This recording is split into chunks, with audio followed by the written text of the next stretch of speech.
Барлықтарыңызға сәлеметсіздер ме? Сәлем достар, қалайсыздар? Көңіл-күйлеріңіз қалай? Камераның алдында Юлия from Казахстан. Надеюсь, вы уже выучили мое приветствие. Приветствую всех, дамы и господа. Перед камерой Юлия from Казахстан, которая продолжает учить вас читать по-казахски.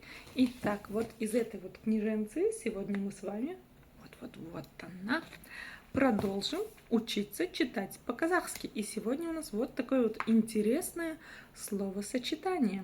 Несиегерлердің пайдасына. Несиегерлердің пайдасына. Ничего сложного, ничего страшного, когда начинаем разрезать слова по кускам. Итак, поехали. Перевод таков, да, в пользу кредиторов. Итак, я читаю, вы повторяете за мной. И что нам нужно сделать в первую очередь? Правильно, нужно каждое слово разделить по слогам. Ну и так как слово несиегерлердің очень большое, я вам расскажу, как сделать проще. Это слово нужно разделить на два подслова. И изначальное слово здесь несие, поэтому остальную часть мы читаем как отдельное окончание. Несие, кстати, означает кредит. Вот, но что я заметила в последнее время, когда хожу где-то по банкам, да, в качестве рекламы они перестали использовать слово «несие», ну типа вот берите там «несие» и так далее. Нет, они сейчас используют слово «кредит», а дальше все пишут по-казахски. Интересно, почему так? Итак, ладно, научимся читать. «Несие», здесь нет ничего сложного, дальше читаем окончание. «Несие герлердің». Герлер, я думаю, вы прочитать умеете, зато заодно натренируете букву «Р», кто не умеет, да?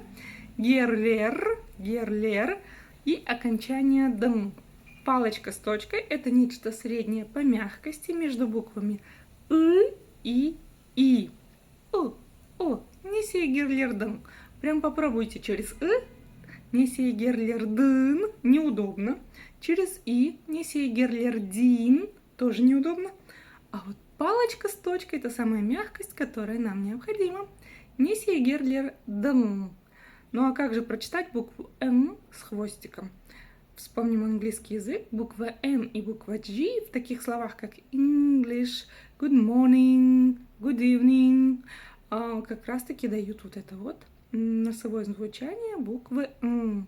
Ну и дальше все. Просто пай, пайда, пайдасы, пайдасы. На буква «ы» читается очень коротко, в отличие от русской версии. Ну все, несиегерлердің пайдасына. Надеюсь, никогда этого не случится. Увидимся в следующий раз.